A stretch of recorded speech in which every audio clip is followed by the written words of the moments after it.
Hey everybody, and welcome back to Northwest Small Batch Brewing. My name's Steven, and today's video is going to be about electric brewing, or all-in-one systems, all-in-one brewing systems.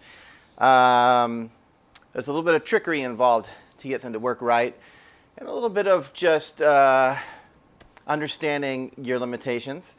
So I want to talk about that. So if you're thinking about getting a system to brew beer and you're wondering what you should get, you're wondering, should I get something that I can use outdoors and that's, propane or something like that, or should I get an indoor electric version? And if you do it indoors, is there something I have to do? And anyway, we're going to get into all that and talk about all-in-one electric brewing systems. So stick around.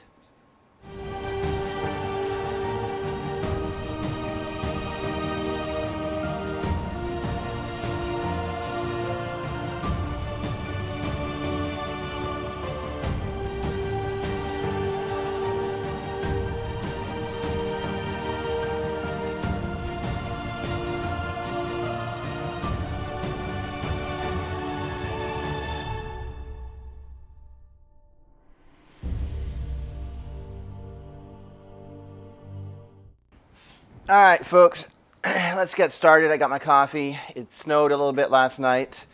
So, yeah, it's a good day to make a video. So, I got to thinking, there may be folks out there that are thinking about buying some equipment for brewing beer, or just wondering why they're having trouble brewing beer in their electric system. So, electric system meaning that you've got some sort of electric element that you're plugging into an outlet, either indoors or outdoors, to heat your water and your mash. As opposed to using like a big pot or kettle that you put on a giant propane burner, like outdoors. Obviously, the benefit to having like an outdoor like propane burner system is that they heat up super fast, right? I mean, compared to electric, you can you can really dial in the temperature, because you can, instantly change the temperature to, just like if you have a gas stove, for example. So the biggest obstacle, in my opinion, when it comes to electric brewing is that you're limited to how much power can get to that element. If you're in the United States and you're indoors in a house, you're talking 120 volts. So if you're ever curious why, when you're looking at electric brewing systems, why they only go to a certain amount of volume, like you're not going to ever see a 120 volt system that can do 10 gallons, because it's not possible. You can't boil 10 gallons of liquid on 120 volts. The most you're going to be able to do is about 7.5 gallons. So most of the time, like for example, my system that I use, the mash and boil, is 7.5 gallons. And that's the reason for it, is because you can't really, there's no point in making it bigger, because it wouldn't be able to boil the water. So that's the first limitation or obstacle, is if you're doing 120 volts, you're limited to how much volume of liquid you can boil. They do make 240 volt systems. And in the United States, we're talking about your water heater and your dryer and things like that will run off of 240 volt.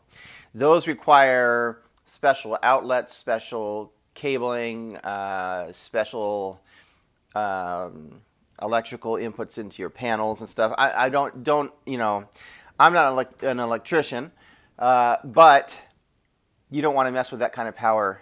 You want a professional to do it. So if you're thinking about doing that, and I'm assuming that if you're thinking about doing a 240 volt system, that you've already done some brewing, because most people wouldn't start with that, because it's going to be costly, right? I don't know what the cost would be to hire a contractor to put in a 240 volt line, but you're talking about investments, investing in your home brewing if you're doing that.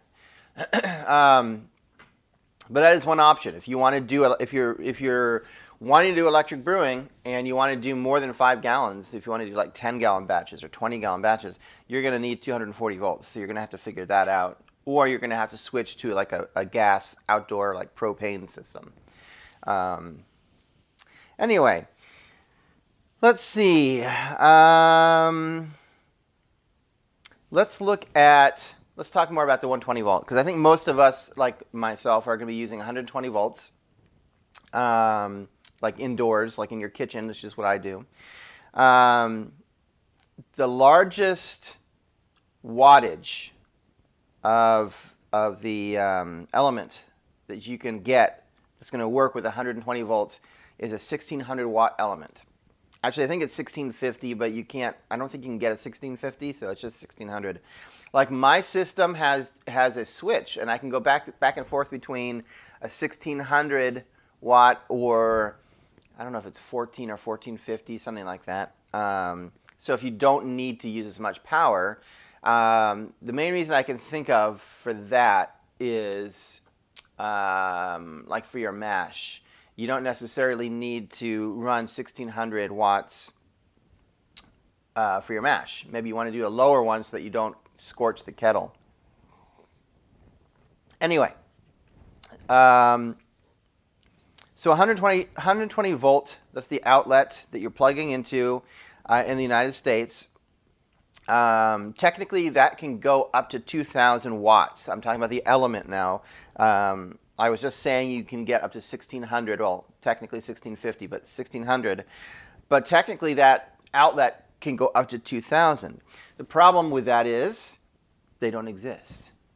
You can't buy a 2,000 watt element because they don't exist. At least that's my understanding. And I think it jumps, right? It goes from like, it goes from 1650 and then it jumps up to 2,000 watts or something like that. But yeah, I mean, if you did have a 2,000 watt element, you'd need a controller, a bigger circuit, a bigger plug, blah, blah, blah, right? So 1600 is really where it's at for your max that you're going to get out of an indoor 120 volt outlet. The other thing is, just because you have a 120 volt outlet like in your kitchen or whatever, it doesn't mean you're getting 120 volts.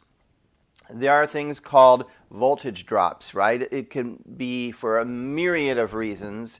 Maybe your cabling in the house is old. There's other reasons, like for example, and this is a good point here to say safety-wise, don't use an extension cord when you're brewing. If you have an electric brewing system, I'm going to say it again, don't use an extension cord. Number one, it's dangerous. You're putting a lot of power. You're using as much power as you can out of that outlet to be able to boil that much liquid. So using an extension cord, it's viable to heat up, melt, catch fire. It's just not safe. Don't do it. The other problem is as I was just talking about voltage drops, as soon as you plug in an extension cord, you're going to have voltage drops. So if you're trying to use an extension cord and you can't get your wort to boil, it's partly, take that extension cord out of the equation. I realize that makes it difficult because you have to be within a certain distance of an outlet, but it is what it is. When you plug in, I mean, this I think would be self-explanatory, but when you plug in an electric system like this to an outlet, the other thing you want is something called a GFCI outlet. Don't ask me what that stands for.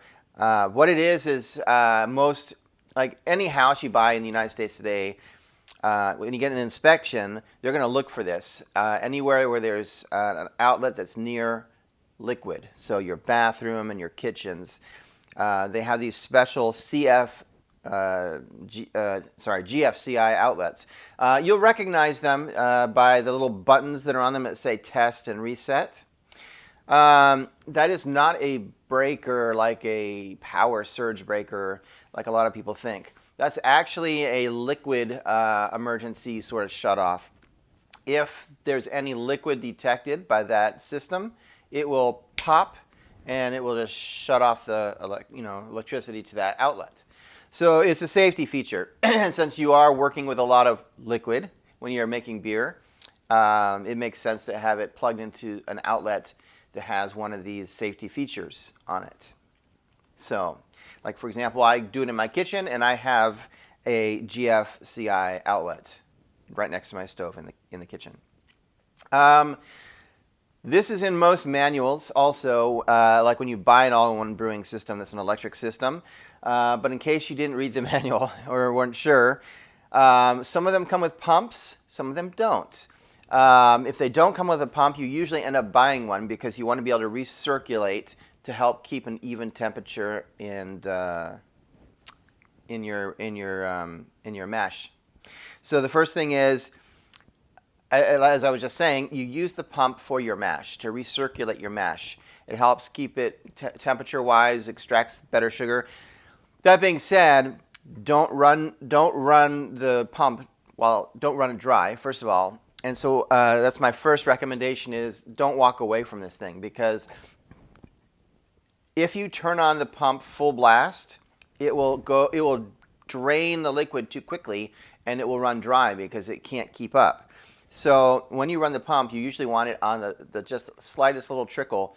You're just trying to get a circulation going. So don't try to like go crazy with it. Secondly, don't run the pump while you're boiling your wort. There's no need to do it, first of all. I mean, the boil should be recirculating, anyway. If you run the pump, you're basically taking the liquid, running it through a pump, running it through a pipe, coming back up, over, and back into your wort.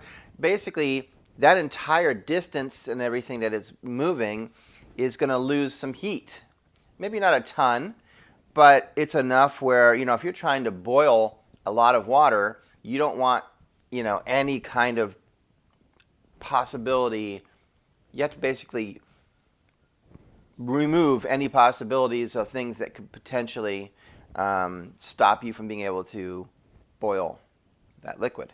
So don't run the pump while your wort is boiling. It doesn't help.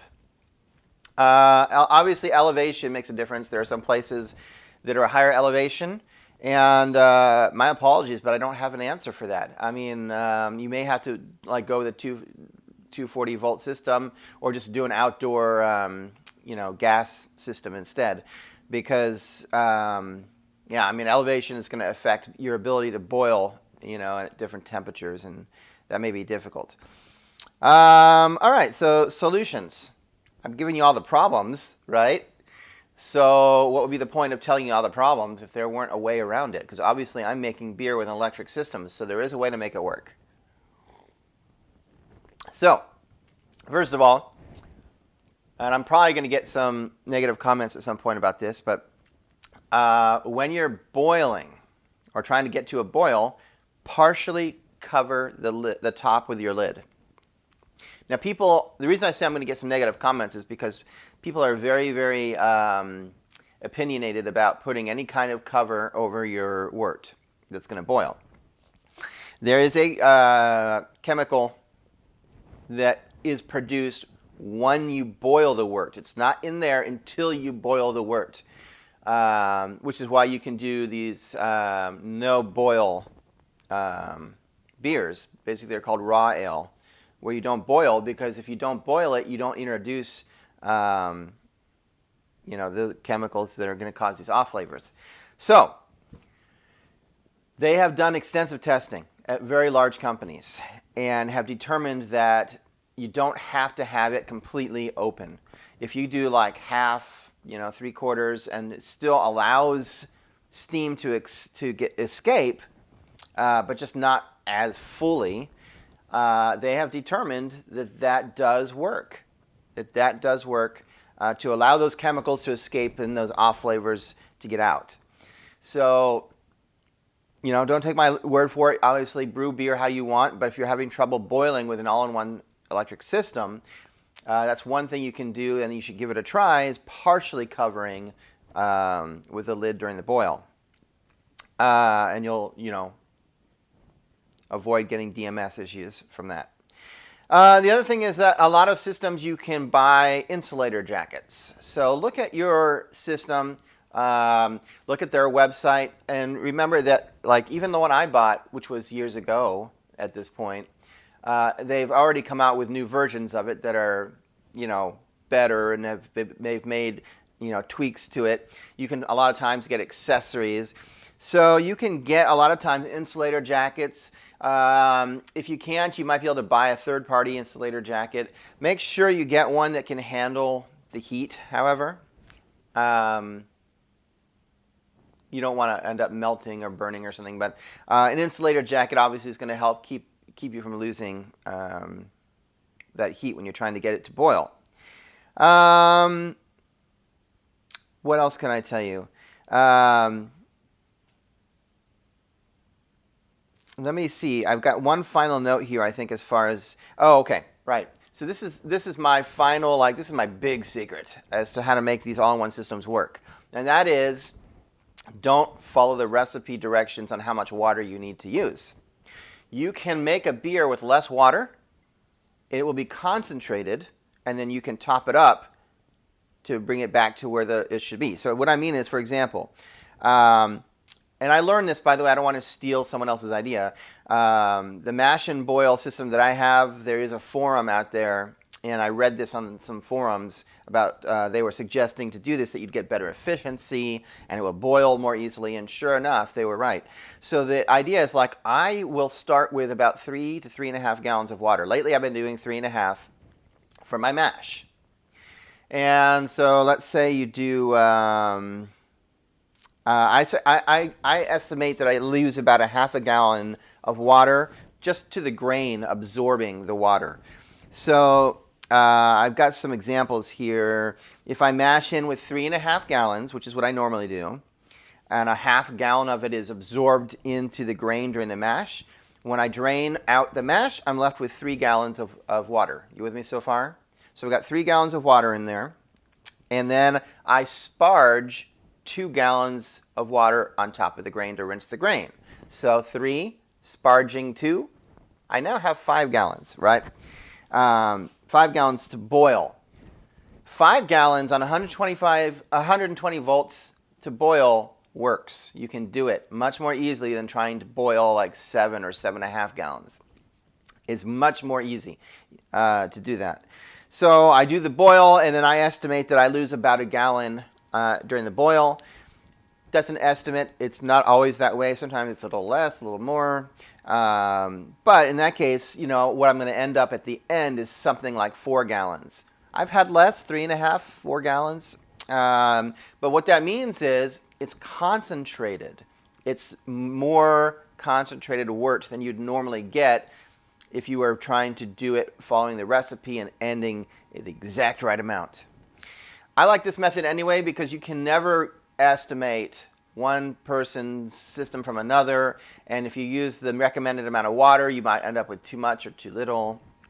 Doing it this way, you're always going to have not enough water because it's always going to come out more concentrated. And then what I do is take a reading, take a gravity reading, and then there's a calculator online that will tell you how much water to add to get to the gravity reading you want to be at before you put your yeast in. And generally speaking, if everything worked out right and you got all you're supposed to out of your grain, you should end up with, like in this case, if it's a 5.5 gallon batch you're trying to make, you should end up topping it up to 5.5 gallons. Now, if your gravity is off, you didn't get enough sugar out of your grain, now is the time where you might go, oh, well, it's going to be 5 gallons, top it up to 5 gallons to hit the numbers, or maybe even 4.5.